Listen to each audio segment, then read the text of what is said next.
안녕하십니까. 좀 전에 말씀드렸던 것처럼 2024년 전반기 마지막 안식일 환영 예배가 되겠습니다. 항상 언제나 시간이 지나고 나면 뭔가 꼭 아쉬움이 남는 것 같고, 아쉬움 남고 뭔가 조금 부족했다라고 하는 생각들이 많이 가는 것 같습니다. 한 기 동안에 제가 이렇게 교과를 준비를 하면서 드리고 싶은 말씀들은 되게 많았는데, 제가 조금 준비가 좀 많이 미흡한 관계로 좀 흡족하게 좀 말씀을 전해드리지 못한 부분은 제가 죄송스럽게 생각을 합니다. 다음에 또 열심히 해서 이번 기가 대쟁투였습니다.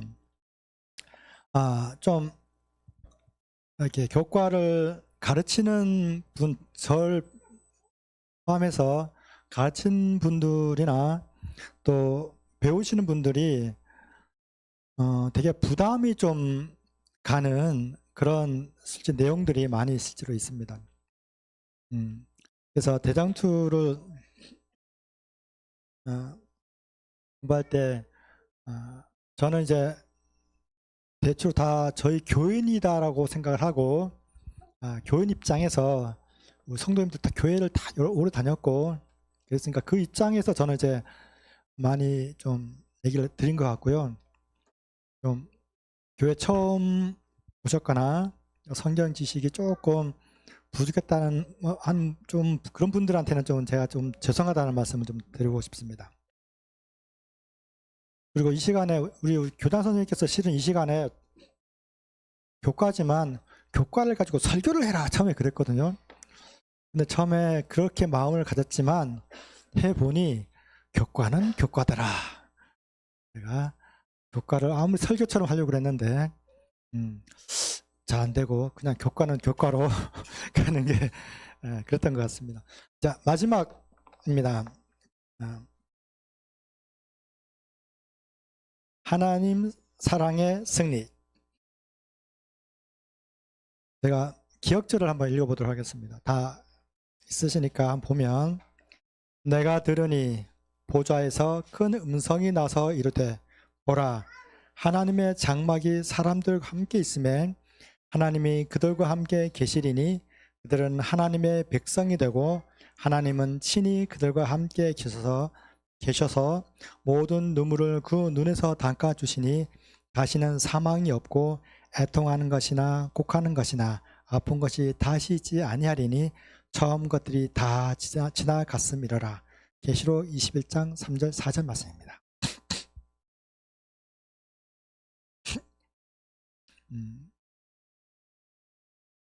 처음에 제가 이 대장투를 시작할 때 어떤 말씀을 드렸냐면, 창세기 1장 2장에는 창조와 에덴 동산이 나온다 그랬어요. 그렇죠?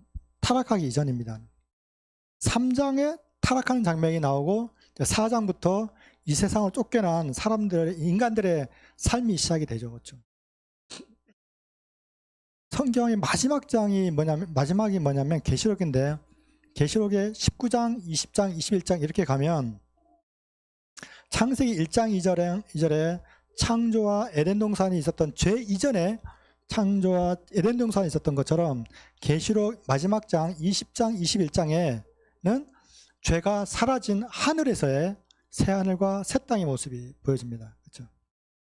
창세기 3장에는 죄가 에덴 동산에 들어와서 죄가 시작이 됩니다. 죄가 에덴 동산에 들어와서 타락이라는 것이 시작되죠.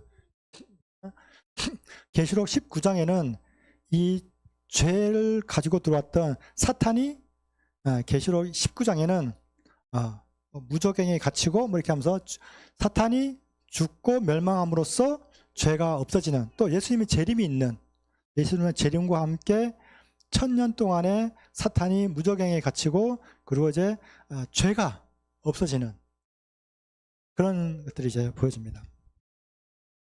창세기 4장부터는 인간 세상이 타락한 인간 세상이 어디까지 이어지냐면 계시록 19장까지 이렇게 이어지는 겁니다. 하나님께서 창세기 1, 2장에 에덴 동산 창조와 에덴 동산 주셨는데 이 에덴 동산으로 인간들을 다시 회복시키고 싶은 거예요. 회복시키고 싶은데 그 중심에 무엇이냐 그러면 바로 십자가가 있는 겁니다. 모든 사람은 십자가를 통해서만 구원을 얻습니다.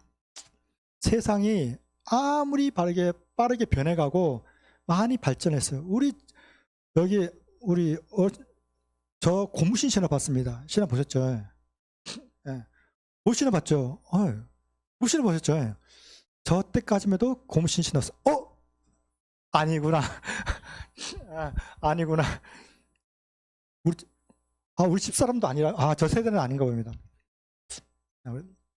저 때까지만 해도 고무신을 신어봤습니다. 세상이 진짜 빠르게 흘러갔습니다. 몽당 연필, 우린 옛날에 몽당 연필, 볼펜 꽂아갖고 몽당 연필 써봤어. 그런 기억 없죠?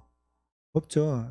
우리 몽당 연필 진짜 요 손마디 하나만한 걸로 한번 써봤습니다.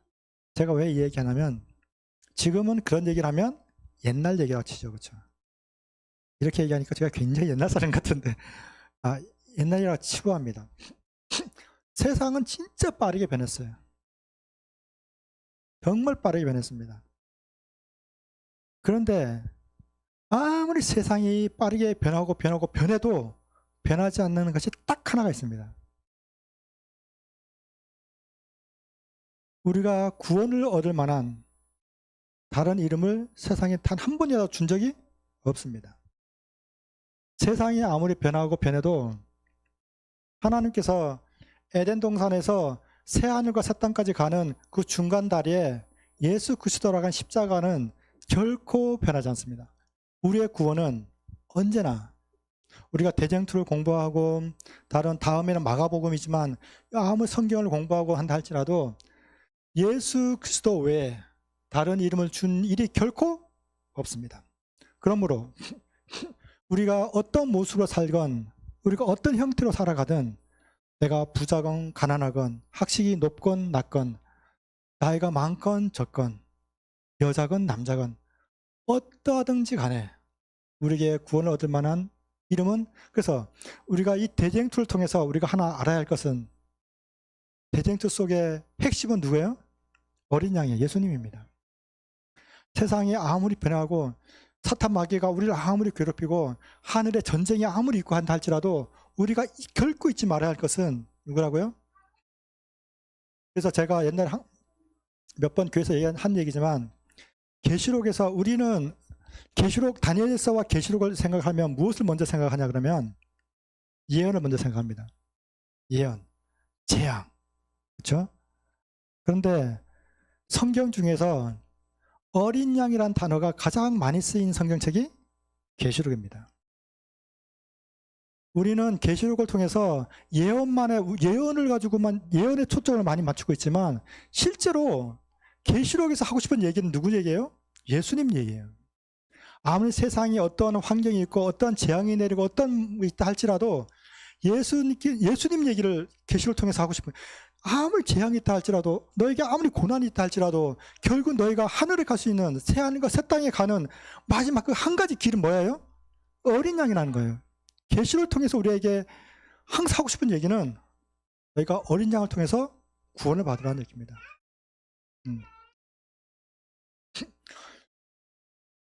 그 요한계시록 6장을 한번 보도록 하겠습니다.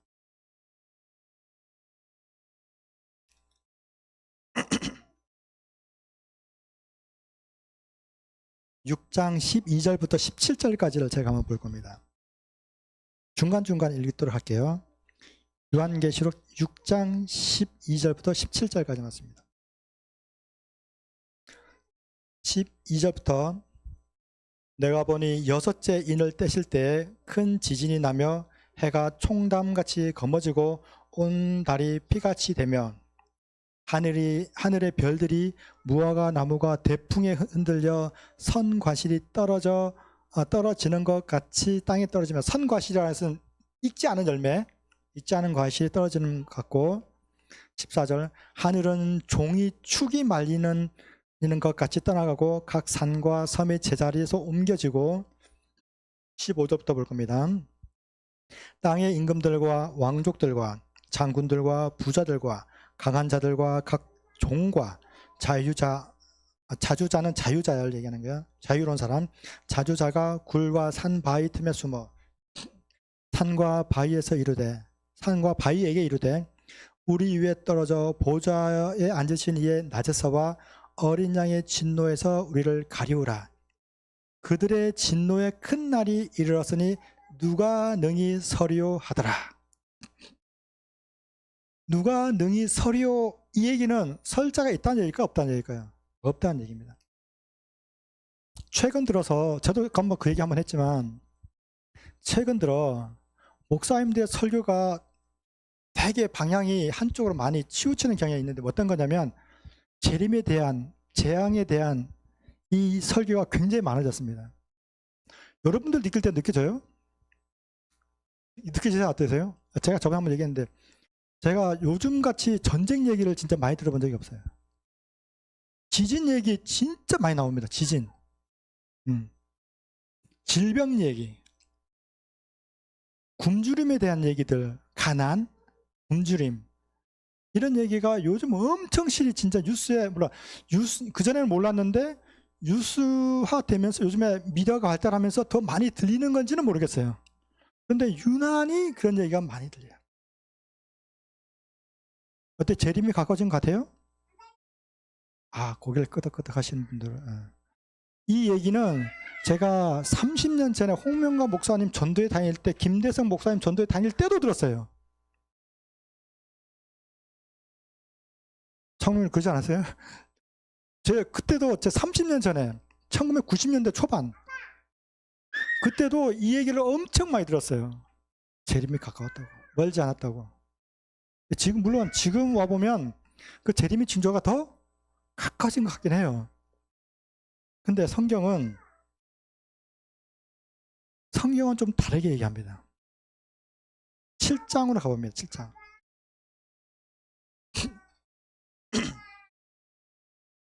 7장 1절. 2일 후에, 아까 그 6장에 그 얘기입니다. 2일 후에 내가 네 명의 네 천사가 땅 네 모퉁이에 선 것을 보니 땅의 사방에 바람을 붙잡아 바람으로 하여금 땅이나 바다에나 각종 나무에 불지 못하게 하더라. 잘 아시겠지만 성경에서 바람을 뭘 상징해요? 전쟁과 재앙을 상징합니다. 그렇죠? 전쟁과 재앙을 상징해요. 근데 막 6장에서 보면 막 여러 가지 막 하늘에 별들이 떨어지고 막 재앙들이 막 시작되는 거예요. 오늘날 같아요? 오늘날 같아요. 막 재앙이 떨어지기 시작하고 사람들이 불안에 떨기 시작하고 누가 이 재앙에서 설자가 누구냐 그러면서 설자가 아무도 없다 얘기하고 막 이런 분위기가 있어요. 요즘 같은 분위기예요. 근데 7장으로 딱 넘어오면 하나님이 어떻게 하냐면 천사, 제가 4명이라고 표현할게요. 어떻게 표현해야지 모르겠어요. 천사 4명을 시켜서 사방 각각에 이 바람을 어떻게 해요? 잡고 있는 거예요. 바람 잡고 있어요. 그래서 이 바람이 이 세상에 불어요, 안 불어요? 아직은 안 불어요. 6장에서는 꼭 세상에 종말이 곧 다가올 것처럼 막 진짜 어떤 그런 분위기가 막 조성되고, 야 진짜 이런 재앙 속에서 살아남을 자가 누구냐라고 외치는 가운데 7장이 딱 들어섰더니 아직은 때가 아니라는 거예요. 뭐예요? 하나님이 그 바람을 잡고 있는 거예요. 내 천사를 시켜서 아직은 때가 아니라고요. 그러면서 2절 또 봄에 다른 천사가 살아계신 하나님의 인을 가지고 해돋는 데로부터 올라와서 땅과 바다를 해롭게 할 권세를 얻은 네 천사를 향하여 큰 소리로 외쳐 가로되 우리가 우리 하나님의 종들의 이마에 인치기까지 땅이나 바다나 나무나 해하지 말라 하더라. 하나님의 누구에게 인치냐면 3절에 천사가 우리 하나님의 종들의 이마에 인치기까지 땅이나 바다나 나무나 해하지 말라. 그러면 뭘 잡고 있으면서요? 바람을 딱 잡고 있으면서 아직 하나님의 종들의 이마에 인을 아직 덜 쳤으니까 하나님의 이 종들의 이마에 종칠 때까지, 아니, 인칠 때, 종들의 이마에 인칠 때까지 아직 그 바람을 잡고 있으라는 거예요. 아직은 때가 아니라는 거죠. 그렇죠? 그러면서 4절, 내가 입맞은 자의 수를 들으니 이스라엘 각 자손의 각 지파 중에 입맞은 자들이 14만 4천. 그래서 입맞은 자가 얘기가 이제 14만 4천 얘기가 여기서 나오는 거예요. 지금은 정말 은혜의 시기입니다. 하나님이 어때요? 이 바람을, 천사들이 바람을 놓을까 말까 막 이러고 있는 찰나예요. 막 놓으려고 했는데 다른 한 천사가 쫙 날아오면서 멈추시오 이러는 거예요. 지금 아직은 때가 아니요, 멈추시오. 어명이요, 드라마에 보면 어명이요, 멈추시오 하는 것 똑같은 거예요. 막 바람을 놓으려고 하는데 아직 하나님의 종들의 이마에 인을 덜 쳤으니 아직은 그거를 잡고 있어라 라고 얘기합니다. 그런데 그래서 입맞은 자의 숫자를 세어보니 14만 4천이다 라고 나와요. 그러면서 쭉 내려가면 9절에 보면 이 일 후에 내가 보니 각 나라와 족속과 병원과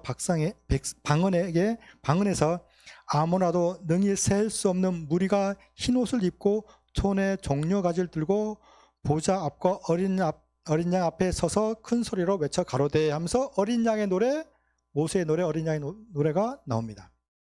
숫자가 또 어떻게 됐어요? 셀 수 없는 많은 무리라고 나와요. 14만 4천에서 또 봤더니 셀 수 없는 많은 무리가 흰옷을 입고 있는 거예요. 그래서 종려나무 가지를 들고 어린 양의 노래를 그때 다시 하늘에서 구원받은 백성들이, 그러니까 입맞은 백성들이 구원받음으로 하나님께 이렇게 찬양하는 장면들이 나옵니다. 그리고 넘어가서 7장 13절을 가볼게요. 장로 중에 하나가 응답하여 내게 이르되 이 흰옷 입은 자들이 누구며 또 어디에서 왔느냐. 14절, 내가 가로되 내 주여 당신이 알리이다 하니 그가 나더러 이르되 이는 큰 환난에서 나오는 자들인데 어린 양의 피에 그 옷을 씻어 희게 하였느니라 라고 합니다. 보세요. 입맞은 자, 하나님의 입맞은 자들은 어떤 자들이냐면 하나님의 종들에게, 하나님의 종의 이마에 인을 칩니다. 그렇죠? 하나님의 종의 이마에 인을 쳐요. 그 입맞은 자의 숫자가 14만 4천이요 또 셀 수 없는 무리라고 표현합니다. 그렇죠? 근데 그 사람들의 이름이 뭐냐 그러면 어떤 사람들이냐 그러면 14절에 어린 양의 피에 그 옷을 씻어 희게 하였다라고 표현합니다. 그렇죠? 14절 끝에. 다시 말하면 구원받은 자, 하나님의 입맞은 자는 어떤 사람이냐면 어린 양의 피에 그 옷을 희게 한 사람이 곧 하나님의 인을 받은 자들이에요. 그렇죠? 그러면 자, 그리고 그 다음부터 읽고 얘기하죠. 15절. 그러므로 그들이 하나님 보좌 앞에 있고, 그러니까 그 구원받은 백성 하나님 보좌 앞에 있고 또 그의 성전에서 밤낮 하나님을 섬김에 보좌에 앉으시니가 그들 위에 장막을 치시리니 저희가 다시 줄이지도 아니하며 목마르지도 아니하고 해나 아무 뜨거운 기운에 상하지 아니할지니 이는 보좌 가운데 계신 어린 양이 저희의 목자가 되사 생명수 샘으로 인도하시고 하나님께서 저희 눈에서 모든 눈물을 씻겨 주실 것임이라라. 새하늘과 새 땅에 있는 구원받은 백성들의 모습을 보여주죠. 그렇죠? 그러니까 봐요. 그러면 우리가 오늘, 제가 아까 은혜의식이라 그랬는데 우리 한번 생각을 한번 해볼게요.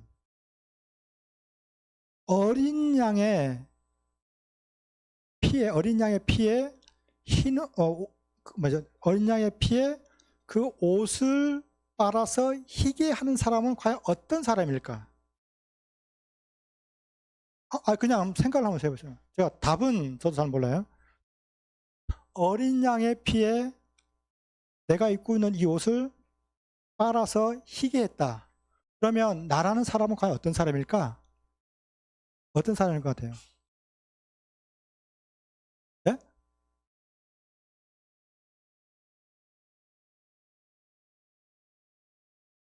아, 제가 전혀 기대치 않았던, 제가 아마 집에서 혼자 상상을 해봤거든요. 어떤 사람일까? 아, 제가 저 생각은 제가 못했는. 방송 들으신 분들 모를 수도 있는데, 아, 내가 죽었다는 것을 의미한다고 합니다. 아, 내가 죽었다. 아, 멋지십니다. 아, 내가 죽었다. 정말 감사합니다. 아, 멋진 말인 것 같습니다. 저는 처음 어떤 생각했냐면, 죄를 가진 사람이라고 생각했어요. 죄인이다, 죄인. 어린 양의 피해가 필요한 사람도 누구예요? 죄인이가 죄인. 근데 우리 잘 알다시피, 짐승의 표를 받는 사람을 한번 생각해 볼게요. 짐승의, 하나님의 인을 받는 사람이 있는가 하면, 반대로 짐승의 표를 받는 사람들이 있잖아요. 그렇죠? 하나님의 인을 받는 사람은 어린 양의 피에 그 옷을 희게 한 사람들이에요. 그렇죠? 그러면 짐승의 표를 받는 사람들은 어떤 사람일까요? 음녀의 포도주와 독주를 마시는 사람이겠죠. 그렇죠? 어느 정도 기본적으로 다 아시니까. 그러면 어린 양의 피에 그 옷을 빨아서 희게 하는 사람들은 죄인이고 자기 자신을 낮추고 죽을 수 있는 사람이에요. 종을 얘기하는 거예요. 종. 근데 그러면 짐승의 편을 받는 사람들은 어떨까요? 자기 자신이 살아있고 내가 주인이 되는 거예요.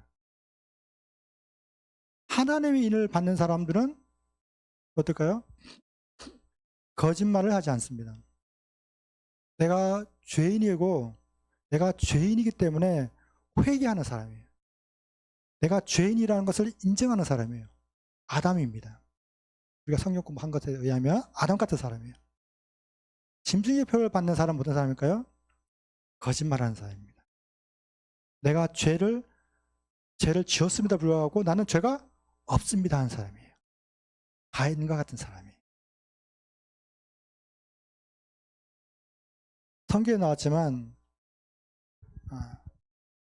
그래서 이 하나님 인을 받는 사람들은 내가 죄라는 걸 느끼고 내가 심령이 가난해지고 애통하고 의에 줄이고 목마른 사람들이에요. 그러나 짐승의 표를 받는 사람들은 난 죄가 없으니까 심령이 가난해질 필요도 없고 애통할 필요도 없고 의에 목마를 필요도 없는 거예요. 이것들을 우리가 다 요약을 해보면 하나님의 인을 가지고 어린 양의 피가 필요한 사람들은 어떤 사람일까? 요약을 해보면 정말 내가 죄인임을 깨닫는 사람이야. 그래서 우리가 누가복음 18장을 한번 가볼게요. 누가복음 18장.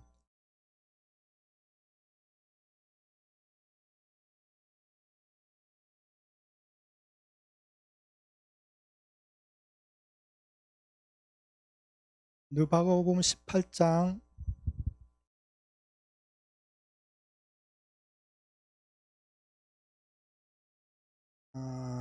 9절. 아주 잘하는 비유가 나옵니다. 9절.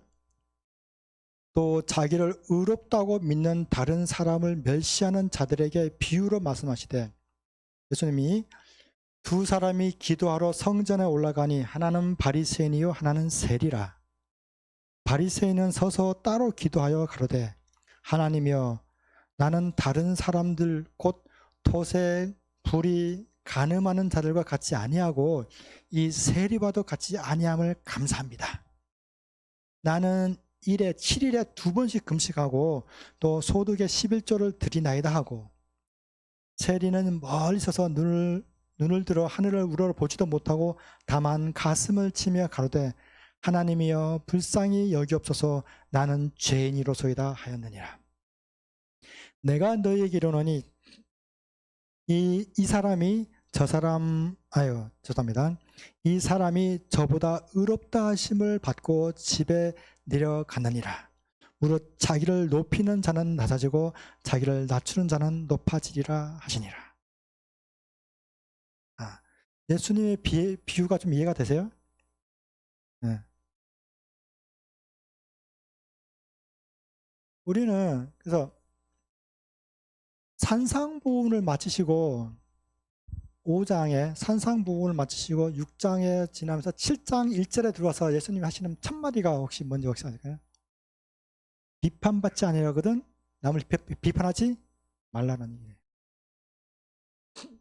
우리는 신앙을 하면서 마지막 제가 이 오늘 말씀을 드리는 이유가 뭐냐면 실은 제가 오늘 고민을 되게 많이 했어요.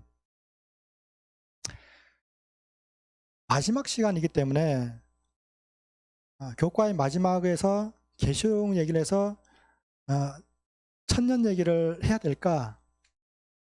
아니면 제가 우리 성도님들이 어떤 신앙으로 어떤 모습으로 어떻게 신앙을 해 가는 것이 좋을까라는 부분을 얘기하는 게 나을까라는 고민을 했어요. 제가 저번에 한번 차 타고 가면서 한번 얘기했지만 저는 개인적으로 신앙하는 우리 교인들이 우리 성도님들이 정말 행복했으면 좋겠어요. 신앙하는 데 있어서 이렇게 좀 이렇게 웃을 수 있는 신앙을 했으면 좋겠어요. 진짜로. 우리는 어떤 면에서 이렇게 보면 신앙을 하는데 저도 이제 신앙을 이렇게 좀 꽤 다른 저보다 연배가 많으신 분도 많지만 신앙을 꽤 열심히 하고 또 오래 또 했다고 생각을 하거든요. 그런데 해보면서 내가 정말 신앙을 하면서 하나님을 섬기면서 예수님을 믿으면서 내가 정말 행복한가? 라고 하는 질문에는 제가 예스란 답을 쉽게 못해요. 내 스스로가. 그런데 내가 이 교회에 이렇게 있으면서 느끼는 것이 보면 정말 우리 성도님들은 정말 행복한 신앙을 좀 했으면 좋겠다. 건강한 신앙을 했으면 좋겠다 생각을 많이 해요.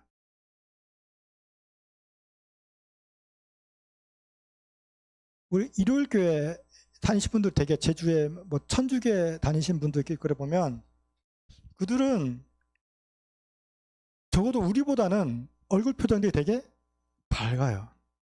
우리보다는. 근데 우리는 진리를 가졌다 그러면서 왠지 항상 이렇게 보면 왠지 모를 이렇게 좀 영어로 갑자기 생각났는데 이렇게 무거운 짐일 수도 있고 어떤 이렇게 압력을 좀 받는 것 같은 그런 표정들이 되게 많아요. 솔직히. 저는 그래서 개인적으로 집에서 기도할 때는 행복해서 우리 성도님들이 행복하길 제가 많이 기도를 해요. 저는 이 바리새인과 이 세리의 기도를 보면서 우리의 기도가 꼭 바리새인 같은 기도가 되지 않기를 기도합니다. 우리의 신앙이 바리새인처럼 되면 될수록 우리가 어떻게 될까요? 점점점 우리의 신앙이 어떻게 될까요? 힘들고 슬퍼지는 거예요. 밝아지지가 않아요. 그래서 정말 저는 입 맞는 자, 하나님의 인을 맞는 자는 정말 겸손한 자입니다. 예수님의 와서 말씀하는 여러 가지 우리 다음에는 마가복음 하지만 로마서가 우리가 그 복음의 교리서라고 얘기하잖아요. 교리서. 로마서를. 그런데 로마서 1장 1절에 어떤 얘기로 이 로마서가 시작을 하냐면 바울이 자기 자신을 뭐라고 표현하냐면 하나님의 종이라고 표현을 합니다. 이 종은 어떤 종이었냐면 종은 영어를 써서 죄송하지만 영어에는 slave라는 단어가 있고 servant라는 단어가 있어요. 그렇죠? 근데 이 종을 slave라는 단어를 썼어요. 영어로 표현을 쓰자면 그러니까 어떤 종이냐 그러면 우리 보통 하녀 이런 어떤 그런 비서 같은 하녀 이런 종이 아니라 노예 같은 우리 보통 영화 같은 데 보면 막 이렇게 쇠사슬에 묶여서 끌려가고 뭐 이렇게 주인이 기분 나쁘면 죽일 수도 있고 완전 기어다니고 하여튼 그런 아주 맨 밑바닥에 있는 인생 맨 밑바닥에 있는 그런 표현으로 이 바울이 자기를 종이라는 표현을 썼어요. 다음에 배우는 마가복음이 이 종으로 오시는 예수님의 모습을 보여줍니다. 마가복음이. 우리가 대쟁투를 공부하고 뭐 산학의 대쟁투 여러 가지 얘기를 하지만, 그러나 결국은 우리가 어떤 모습으로 신앙을 하고 어떤 모습으로 살아가고 어떤 모습으로 우리가 하늘에 가서 어떤 모습으로 하나님 예수님을 만나냐가 되게 중요하다고 생각을 해요. 오늘 우리가 어떤 신앙을 하냐에 따라서 우리 자녀가 또 어떤 신앙을 하고 우리 아이들이 어떤 신앙을 하고 그 아이들은 우리의 모습을 배우고 우리의 모습을 보고 그들의 신앙을 또 배울 거예요. 우리가 행복하지 아니하고 우리가 진정으로 하나님의 인이 무엇이고 하나님의 인으로 살아가는 것이 무엇이고 하나님의 종으로 살아간다는 것이 무엇인지를 우리가 알아야지, 그래야지 우리가 그런 모습에서 진짜 예수 그리스도의 십자가를 바라볼 때 우리의 마음이 어떠해지는 것을 그들이 우리를 보면서, 아, 우리의 부모의 신앙은 어땠고 우리 장로님들의 신앙은 어땠고 우리 목사님들, 우리 엄마의 신앙이 이래서 행복했구나, 그러면서 우리 아이들이 우리를 바라보고 또 그 신앙을 배워가고. 저는 우리가 정말 겸손한 신앙을 또 했으면 좋겠다 생각을 해요. 예수님은 계속해서 제자들을 가르치면서 겸손해지기를 굉장히 많이 강조를 했어요. 근데 제자들은 겸손하지 못했어요. 제자들이 겸손하지 못했어요. 근데 예수님이 계속 강조하면서 이 하나님의 입 맞는 사람, 아까 여러 가지를 강조를 했지만 그 사람들을 쭉 해서 결론을 딱 내보면, 아, 예수님이 이래서 이 겸손이라고 하는 것을 강조했구나라는 걸 알 수 있어요. 우리가 또 하나, 하나님의 입 맞는 사람과 짐승의 표를 받는 사람의 또 하나를 뭘로 얘기하냐면 안식일과 그렇지 않은 사람들을 얘기를 많이 합니다. 안식일 속에서 안식일을 경험하는 사람과 그렇지 않은 사람들은 나중에는 반드시 구별이 될 겁니다. 왜 안식일을 지키는, 안식일 속에 포함되어 있고 안식일을 경험한 사람이 왜 하나님의 인을 받을까? 우리 저번 시간에 공부했지만 안식일 속에는 안식년과 희년의 그 기쁨이 녹아져 있어요. 안식년과 희년에는 정말 내가 어떤 사람들이 보여? 세리 같은 사람들이 정말 이 안식을 기다리는 거예요. 바리새인은 이 안식을 기다릴까요? 이 안식년을 안 기다려요. 18장에 그 다음에 18장 18절부터 나오지만 여기에 또 부자 관원이 나와요. 아시겠죠? 이 부자 관원이 어떻게 해요? 하나님이 계명을 지키려 하니까 고민하면서 떠나가죠. 그렇죠? 떠나가 버립니다. 이 사람은 왜 떠나갈까요? 이 사람은, 이 부자 관원은, 그러니까 부자기 때문에, 부자기 때 천국에 못 가는 게 아니라 그랬어요. 뭘 못 느껴요? 하나님이 우리에게 주시는 그 겸손과 하늘에서 느껴야 될 그 사랑과 행복과 기쁨을 이 부자는 못 느끼는 거예요. 19장에 삭개오죠. 삭개는 어때요? 삭개는 하나님을 몰랐는데 예수님을 만남으로부터 그가 뭘 느끼시게 해요? 이분이 진정한 구원자이심을 느껴요. 그래서 어떻게 자기가, 내가 토색한 일이 있으면 내가 4배나 갚겠습니다. 그 얘기는 내가 율례를 지키겠습니다. 내가 하나님의 법도를 따르겠습니다. 내가 이제부터는 하나님 명령에 내가 순종하겠습니다. 내가 이제는 안식일을, 계명일, 내가 율법을 내가 몰랐지만 이제부터 내가 하나님의 계명과 율법을 내가 순종하겠습니다. 그러므로 그가 어디에 들어가는 거예요? 하늘의 기쁨에 참여하는 거예요. 우리가 하나님에 임하는 사람들은 세리는 그 심령이 가난해지는 거예요. 내가 죄인임을 느끼는 거예요. 철저하게 내가 죽는 거예요. 장로님 말씀하셨던 거죠. 사도 바울이 나는 매일 죽는다고. 나는 뭐라고 할까요? 이제는 내가 사는 게 아니고 내 안에 그리스도께서 사시는 거라고. 나는 없다고. 나는 종이라고. 생각해 보세요. 베드로나 바울이나 내가 전도하여 나갔을 때 얼마나 많은 사람의 칭송을 받았겠어요. 상상이 되세요? 바울은 신으로 추앙을 받았어요. 신으로. 그런데 그들이 예수님을 알기 전과 후의 모습이 완전 다르잖아요. 제가 저번에 했지만 베드로가 설교를 하고 돌아와서 잠을 자는데 어디 가서 잠을 자냐면 피장의 집에 가서 잠을 자요. 제가 한번 한 적이 있어요. 피장은 뭐냐면 이스라엘 백성들 중에 계급이 나눠져요. 이렇게 예를 들면 제일 밑바닥 사람이 어떤 사람이면 그 가축을 치는 사람들, 그 중에서 돼지를 치는 사람들이 가장 낮아요. 근데 그보다 더 낮은 계급이 뭐냐면 이 가죽을 다루는, 소나 돼지의 가죽을 다루는 사람들, 피장이라 그래요. 피장. 이 가죽을 다루는 사람 집에 가서 잠을 자요. 베드로가 설교를 했는데 3,000명씩 침례를 받아요. 그랬다는 얘기는 더 많은 사람이 베드로의 말에 감동을 받고 베드로를 따랐다는 얘기일 거잖아요. 그렇죠? 침례 받은 사람만 3,000명이니까 얼마나 많은 사람이 따랐겠어요. 저 베드로 씨여 우리 집에 와가지고 얼마나 많이 그랬겠어요. 근데 어디로 가요? 자 낮은 곳으로 가는 거예요.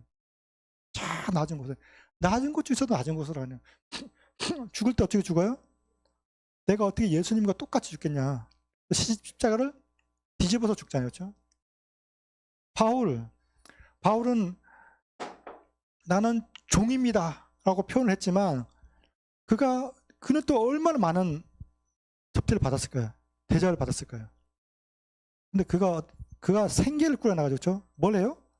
그물기고 매일매일 먹고 살려고 설교를 하고 하나님 말씀 전하지만 그가 어디 가서 뭐 해요? 그물 깃고 있어요. 그물 깃고 있어요. 사도들은 그렇게 살았어요. 사도들은. 그들이 모습이 행복했을까요? 그랬지만 그들은 정말 그 마음속에 뭘 품었을까요? 하나님의 말씀과 하나님의 사랑과 하나님의 계명을 마음속에 품고 있는 거예요. 그들은 그 생활이 누추하고 내가 잠자는 곳이 정말 누추하고 먹는 것이 너무 빈약해 보일지 몰라도 그들은 어때요? 베드로가 예수님의 이름으로 걸어가라. 그런 말할 수 있는 믿음과 성령과. 그래서 우리의 신앙이 저는 이 세리와 같아야 된다고 생각합니다. 그 얘기는 베드로나 바울이 그랬던 것처럼 우리가 심령이 정말 가난해져서 내가 정말 낮아져서 종같이 되어서 우리가 구원받는 그 시작점은 반드시 종으로 시작해야 된다. 예수님께서 우리를 구원하시는 시작점은 어디부터 시작하냐면 종의 자리부터 시작해요. 종의 자리부터. 우리도 어디부터 시작해야 돼요? 우리도 종의부터 시작하는 거예요. 그래서 그 십자가가 나의 것이 되는 거예요. 내 마음속에 정말 하나님의 십자가를 내가 정말 마음이 가난해지고 정말 애통해지면서 진짜 의에 주려고 목마르는 그 상황이 되었을 때 예수께서 나에게 뭘 부어줄까요? 네? 성령을 나에게 부어주고 나에게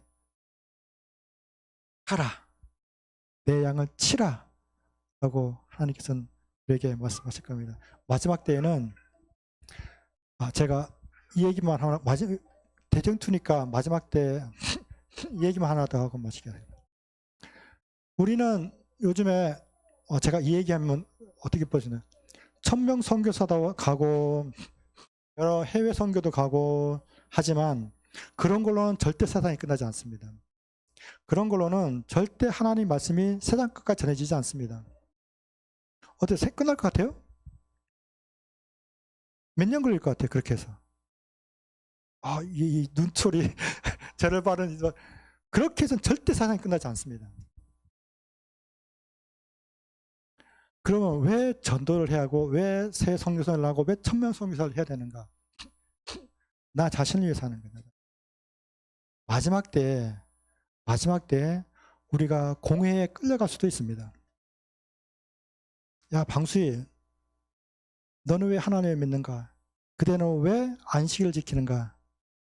나는 이러한 이유로 하나님의 말씀을 따르고 나는 안식일을 지키고 그것이 하나님의 말씀임을 나는 믿습니다. 라고 하는 것은 그냥 가만히 있다가 누구 설교만 듣는다고 해서 나오지 않습니다. 내가 전도도 해보고 천명선교사도 가보고 옆집 아저씨한테 문두려서 얘기도 해보고 복음도 전해보고 했을 때 그것이 마지막 때에 성령께서 그 모든 말씀이 내가 떠오르도록 하나님께서 인도하실 거예요. 만약에 제가 이런 공회에 섰습니다. 근데 세상에 요즘은 기술이 발달해서 자, 일요일을 지키지 아니하고 안식일을 지키는 방수일 씨에 대해서 재판이 시작되겠습니다. 라고 재판이 시작됩니다. 이 나의 재판은 온 세상에 중계가 됩니다. 세상에 유튜브만 켜면 클릭만 하면 나의 방송을 볼 수 있습니다. 전 세계 사람이 나를 봅니다. 그때 나를 보면서 재판장은 나한테 묻습니다. 그때는 왜 안식일을 지키는가? 안식일은 이러이러한 이유로 폐해졌고 이러이러한 이유로 안식일이 일요일로 옮겨졌다. 그런데 왜 당신은 법을 어기고 안식일을 지키는가? 이럴 때 내가 이러이러하고 이러이러함으로 이러이러해서 나는 하나님의 말씀에 순종하고자 나는 안식일을 지킵니다. 라는 말이 전 세계 미디어를 통해서 전 세계로 방송이 될 겁니다. 하나님의 말씀은 그렇게 전 세계 끝까지 전파됩니다. 바벨론 때 이 신상이 세워졌어요. 그렇죠? 수많은 사람들이 거기에 절을 했습니다. 그때까지 하나님이 드러나지 않았습니다. 그때 절하지 않는 4사람이 있었습니다. 그 절하지 않은 4사람으로 인해서 그 하나님의 말씀이 전국에 퍼져나갑니다. 마지막 때 하나님의 말씀은 인간에 의해서 맞춰지지 절대 않습니다. 마지막 사업은 반드시 하나님에 의해서 맞춰집니다. 바벨론 때 4사람을 통해서 하나님이 역사하셔서 그 전국에, 그 당시 전국에 하나님의 말씀이 전파된 것처럼 마지막 때에 나를 통하지만 그러나 결국 하나님께서 일하심으로 이 세상의 복음이 마지막 끝까지, 세상 끝까지 전하게 될 겁니다. 그래서 천명선교사는 중요하고 각종 모든 성경 집회나 전도는 반드시 해야 되고 중요한 일이 됩니다. 그냥 뚝딱 이루어지지 않습니다. 그러나 그때나 멀지 않으면 여름이나 여러분도 알고 저도 압니다. 하나님의 천사가 이 4곳에 있는 이 바람을 놓는 순간 전쟁, 재앙은 시작되고 마지막은 시작됩니다. 그때 여러분이 살아남기 위해서는 정말 행복한 신앙을 하시고 겸손하시고 예수 그리스도를 받아들이시고 열심히 전도 사업도 하시기 바랍니다. 말씀 마치겠습니다.